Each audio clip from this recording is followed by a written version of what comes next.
Hot topic మారాయి. ఏకంగా తన కూతుర్ని అత్యాచారం చేసి గ్యాంగ్ రేప్ కి పాల్పడి ఈ ఆదిత్య ఠాక్రే అనే వ్యక్తి హత్య చేశాడు అనే ఒక ఆరోపణ దిశా సాలియన్. మీ అందరికి గుర్తుంటుంది, సుశాంత్ సింగ్ రాజ్పుత్ అనేటువంటి బాలీవుడ్ ప్రముఖ యాక్టర్ బల్వన్ మరణానికి పాల్పడిన ఘటన మీ అందరికి తెలిసిందే. అయితే తన మాజీ మేనేజర్ ఇక్కడ ఫోటోలో కనబడుతున్నటువంటి ఆ అమ్మాయి దిశా సాలియన్ జూన్ 2028వ తేదీన తాను ఉండేటువంటి అపార్ట్మెంట్లో 14వ ఫ్లోర్లో నుంచి కింద పడిపోయి బల్వన్ మరణానికి పాల్పడ్డట్టుగా పోలీసులు నిర్ధారించారు. కానీ ఇప్పుడు ప్రజెంట్ తన తండ్రి చెప్తున్న మాట ఏంటంటే, తన కూతురు నిజంగానే బల్వన్ మరణానికి పాల్పడి ఉంటే కనుక 14వ ఫ్లోర్లో నుంచి కింద పడిపోయి ఉంటే కనుక తనకు ఏ ఫ్రాక్చరు లేదు, ఏమీ జరగలేదు, ఇదంతా కూడా బూటకం, కావాలనే తన పైన అత్యాచారం చేసి హత్య చేశారంటూ తను ఆరోపిస్తున్నాడు. జూన్ 8, 2020 రోజున యాజ్ పర్ దిశా సాలియన్ తండ్రి చెప్తున్న మాట, సతీష్ సాలియన్ ఏం చెప్తున్నారంటే, తన కూతురు దిశా సాలియన్ ఒక పార్టీ నిర్వహించింది.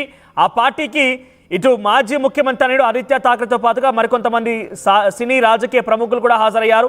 ఆ రోజునే ఈ యొక్క దారుణమైన ఘటన చోటు చేసుకుంది.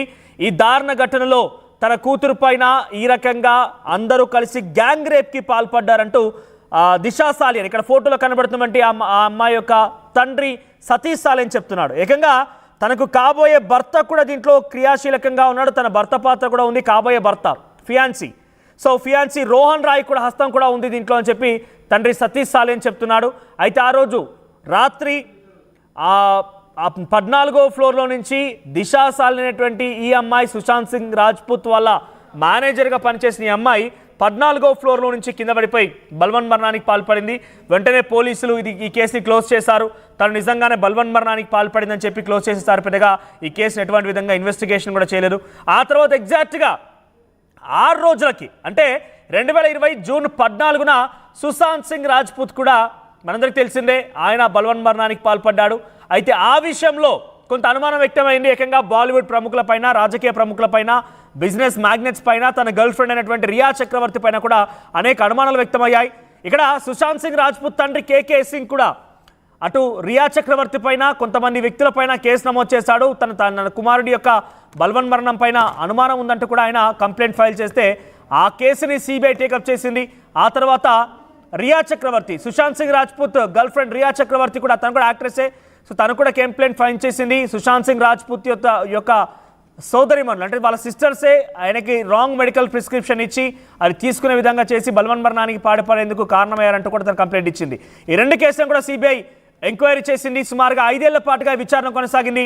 చివరిగా నిన్న, అంటే ఎగ్జాక్ట్గా శనివారం రోజున, నిన్న 22 మార్చ్ 2025న ముంబై హైకోర్టులో సిబిఐ కంప్లీట్ క్లోజర్ రిపోర్ట్ ఇచ్చేసింది. అంటే దీంట్లో ఎటువంటి కుట్ర కోణం లేదు. రియా చక్రవర్తి కేసును క్లోజ్ చేసింది. సుశాంత్ సింగ్ రాజ్పుత్ తండ్రి ఇచ్చినటువంటి కేకే సింగ్ కంప్లైంట్ని కూడా క్లోజ్ చేసింది. దీంట్లో సుశాంత్ సింగ్ రాజ్పుత్ కేసులో ఎటువంటి కుట్ర కోణం లేదు. ఆయన తనంతట తానే బల్వన్ మరణానికి పాల్పడ్డారన్నట్టుగా క్లోజర్ రిపోర్ట్ అందించింది. ఇంకా డీటెయిల్గా క్లోజర్ రిపోర్ట్లో ఏం మెన్షన్ చేసిందని చూడాల్సిన అవసరం అయితే ఉంది. కానీ కేసు మాత్రం క్లోజ్ అయిపోయింది. ఇటు సుశాంత్ సింగ్ రాజ్పుత్ సంబంధించి 2 కేసులు క్లోజ్ అవ్వడం, అటు దిశా సాలియన్కి సంబంధించినటువంటి ఆ కేసుని వెంటనే తన బల్వన్ మరణానికి సంబంధించినటువంటి 1-2 రోజుల ఆ కేసు క్లోజ్ అవ్వడం కొంత అనుమానాలు తావిస్తున్నట్టు కూడా చాలామంది అభిప్రాయం వ్యక్తం చేస్తున్నారు. ఏదేమైనా దిశా సాలియన్కి సంబంధించినటువంటి తండ్రి సతీష్ సాలియన్ హైకోర్టులో పిటిషన్ దాఖలు చేశారు. దీనన్నిటికీ కారణం, తన కూతురి యొక్క మరణానికి కారణం ఆదిత్య ఠాక్రేనే ప్రధాన కారణంగా ఉన్నాడు. తన ఫియాన్సీ దిశా సాలియన్ ఫియాన్సీ రోహన్ రాయ్ హస్తం కూడా ఉంది.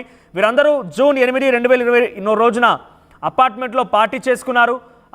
తన ఫ్లాట్లోనే పార్టీ చేసుకున్నారు. ఆ తర్వాత తన కూతురు పైన అత్యాచారం చేసి లైంగిక దాడికి పాల్పడి గ్యాంగ్ రేప్ చేసి వీరు అక్కడి నుంచి పడేసి ఉంటారు. నిజంగానే కనుక తను బల్వన్ మరణానికి పాల్పడి ఉంటే కనుక ఒంట్లో 14వ ఫ్లోర్ నుంచి కింద పడిపోయినా కూడా ఒక్క ఫ్రాక్చర్ లేదు, ఒక్కటి కూడా ఎటువంటి గాయం లేదు, ఒంటిపై చిన్న గాయం కూడా లేకుండా, ఫ్రాక్చర్ లేకుండా ఎలా మరణించింది తన కూతురు అంటూ ముంబై హైకోర్టులో పిటిషన్ దాఖలు చేశాడు. ఈ విషయానికి సంబంధించి కొంత ఆందోళన రేకెత్తిస్తోంది. ఇప్పుడు మళ్ళొకసారి ఈ కేసు విషయం పైన పోలీసులు ఏం తేలుస్తారో, కోర్టు ఎటువంటి ఆదేశాలు జారీ చేస్తుందనేది కొంత ఆసక్తి రేపుతోంది. ఏదేమైనా దిశా సాలియన్ సంబంధించినటువంటి మరణానికి సంబంధించిన విషయంలో, బల్వన్ మరణానికి సంబంధించిన విషయంలో తండ్రి ఆరోపిస్తున్న మాటలు ఏకంగా ఒక మాజీ ముఖ్యమంత్రి, మీ అందరూ గుర్తుండి ఉంటుంది, మహారాష్ట్ర మాజీ ముఖ్యమంత్రి ఉద్ధవ్ ఠాక్రే కుమారుడే ఆదిత్య ఠాక్రే.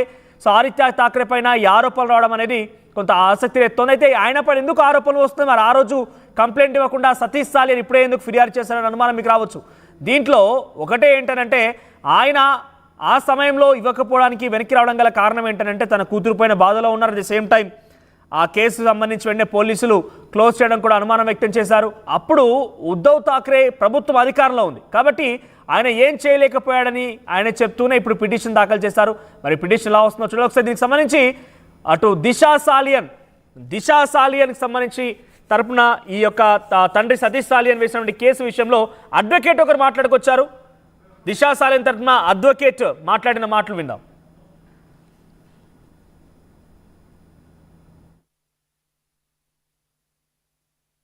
दिशा सालियान के पिताजी की तरफ से जो पिटीशन फाइल किया है उसमें हमने ये डिमांड की है कि 12 जनवरी 2024 को ये जो supreme court and high court litigants association के प्रेसिडेंट है रशीद खान पठान, इन्होंने एक रिटर्न कंप्लेंट दिया था कि आदित्य ठाकरे और गैंग के ऊपर दिशा सालियान के गैंगरेप और मर्डर का एफआईआर रजिस्टर किया जाए और उनको कस्टडी में लेकर उनके ऊपर कार्रवाई की जाए, मतलब जो भी है। वो कंप्लेंट पे एफआईआर करना बाइंडिंग था, लेकिन उस पर एफआईआर हुआ नहीं, इसलिए हाईकोर्ट में जो रीट फाइल किए इन्होंने कहा कि उस कंप्लेंट पे एफआईआर करने का डायरेक्शन दो, अक्यूज लोगों का narco test, brain mapping test, lie detector test लो और इस पे जो भी सच है वो देश के सामने बाहर लाकर हमारे पिटिशनर की बेटी को न्याय दो। आदित्य ठाकरे, सूरज पंचोली, उद्धव ठाकरे, नहीं उन्होंने ये बहुत अच्छा पॉइंट है ये, और ये क्रूशियल एविडेंस है, हमने लिया है केस में।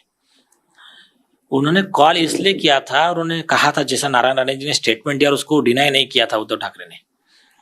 इन्होंने कहा था कि मतलब नारायण राणे जी ने बताया कि उद्धव ठाकरे का उनको फोन आया और उन्होंने वो उद्धव ठाकरे बोल रहे थे कि तुम्हारे भी बच्चे हैं, मैं भी मेरे बच्चे को भी बचा लो, मैं इस मामले को ज्यादा उठाओ मत, आदित्य ये केस में इसको मतलब बचा लो अभी का। एक दूसरा और एक आई विटनेस समझो, आप देखोगे कि जो उद्धव ठाकरे गुट के जो खुद प्रवक्ता थे और दूसरे जो लोग हैं 2-3 प्रवक्ता, उनके स्टेटमेंट अगर देखोगे तो ये साबित कर देते हैं कि उद्धव ठाकरे को ये मालूम था कि उनका बेटा ये सब गैंगरेप, मर्डर, ये सब कवर अप में, ड्रग्स के वगैरह इसमें इन्वॉल्व था और वो उसको बचाने के लिए वो अपना पद का दुरुपयोग कर रहे थे। సో 2020 జూన్ 8న ఆ సమయంలో ఉద్ధవ్ ఠాక్రేకి సంబంధించిన ప్రభుత్వం ఉంది కాబట్టి మేమేం చేసినా కూడా చేయలేకపోయాం, అందులోనే ఇప్పుడు పిటిషన్ దాఖలు చేశాము. ఉద్ధవ్ ఠాక్రేకి సంబంధించి కూడా చాలా క్లియర్గా తన కుమారుడు ఇందులో ఇన్వాల్వ్ అయ్యాడని తెలుసు కాబట్టి పోలీసులను కొంత ఆర్డర్ చేసి పక్కదారి పట్టించాడని చెప్పి అడ్వకేట్ చెప్తున్నారు. ఏమైనా కూడా అసలు ఇక్కడ ఒక అనుమానం వ్యక్తమవుతోంది. దిశా సాలియన్ జూన్ 8, 2020న బల్వన్ మరణానికి పాల్పడడం, తన కేసును వెంటనే క్లోజ్ చేయడం, అయితే ఆ వెంటనే సుశాంత్ సింగ్ రాజ్పూత్ జూన్ 14న ఆయన కూడా బల్వన్ మరణానికి పాల్పడడం, ఏదేమైనా ఈ రెండు కేసులకు సంబంధించి కొంత అనుమానం వ్యక్తమవుతోంది. ఇక్కడ ఏంటంటే ఆ రోజు సతీష్ సాలియన్, దిశా సాలియన్ తండ్రి చెప్తున్న ప్రకారంగా తన కూతురు ఆ రోజు పార్టీ నిర్వహిస్తే ఆ పార్టీకి ఉద్ధవ్ ఠాక్రే, కుమారుడు ఆదిత్య ఠాక్రే, తర్వాత అటు ఇంకొంతమంది రాజకీయ సినీ ప్రముఖులు కూడా వచ్చారు, తన ఫియాన్సీ రోహన్ రాయ్ కూడా వచ్చాడు. ఆ సమయంలోనే తనని గ్యాంగ్ రేప్కి పాల్పడి తనని హతమార్చారని చెప్పి సతీష్ సాలియన్ చెప్తున్నాడు. అయితే బహుశా ఈ విషయం తెలిసే సుశాంత్ సింగ్ రాజ్పూత్ మరణం కూడా జరిగింది కాబట్టి కేవలం 6 రోజుల్లోనే ఆయన మరణం పైన కూడా ఇప్పుడు మళ్ళీ అనుమానాలు వ్యక్తమవుతున్నాయి. పొలిటికల్ సినారియో ఇక్కడ కూడా ఉందా, ఆయన మరణం కూడా సాధారణ మరణం ఏమీ కాదు, అది కూడా ఒక రకంగా హత్యానే అనే ఒక అనుమానం అయితే వ్యక్తమవుతోంది. మరి ఇప్పుడు ఈ పిటిషన్ పైన పోలీసులు ఎంతటి అటు ముందుగా హైకోర్టు ఏం చెప్తోంది, ఆ హైకోర్టు ఆదేశానుసారం పోలీసులు ఎలా ముందుకు వెళ్తారు, లేదంటే పోలీసులు కేసు క్లోజ్ చేసే సమయంలో క్లోజర్ రిపోర్ట్లో ఏ అంశాలు పొందుపరిచారు, వాళ్ళ ఇన్వెస్టిగేషన్లో ఏం తేలింది, ఇవన్నీ విషయాలు కూడా ఒకసారి కోర్టు మళ్ళీ పరిశీలించే అవకాశం అయితే ఉంది. మరి కోర్టు పరిశీలనలో ఎటువంటి విషయాలు వస్తాయి, మరి కోర్టు కనుక ఆ రిపోర్ట్తో, క్లోజర్ రిపోర్ట్తో సాటిస్ఫై అవ్వకపోతే నెక్స్ట్ తదుపరి ఇక్కడ పిటిషనర్ సతీష్ సాలియన్ రిక్వెస్ట్ చేసిన మేరకి, ఆ పిటిషన్లో పేర్కొన్న మేరకి సిబిఐకి అప్పగిస్తారా? ఇప్పటికే సుశాంత్ సింగ్ రాజ్పూత్ సంబంధించిన కేసులు కూడా 2 క్లోజ్ అయిపోయాయి. మరి ఇప్పుడు ఈ పిటిషన్ తెర మీదకి వచ్చింది కాబట్టి దిశా సాలియన్ కేసులో సిబిఐ ఎంక్వైరీకి అటు కోర్టు ఆదేశిస్తుందా, ఏం జరుగుతున్నది కొంత ఆసక్తి రేపుతోంది. చూద్దాం మరి ఏం జరుగుతుంది కేసు విషయంలో. ఒకసారి ఈ ఘటన పైన, ఆ పిటిషన్ దాఖలైన విషయం పైన ఆదిత్య ఠాక్రే స్పందించారు. ఆయన ఏం మాట్లాడారు చూద్దాం.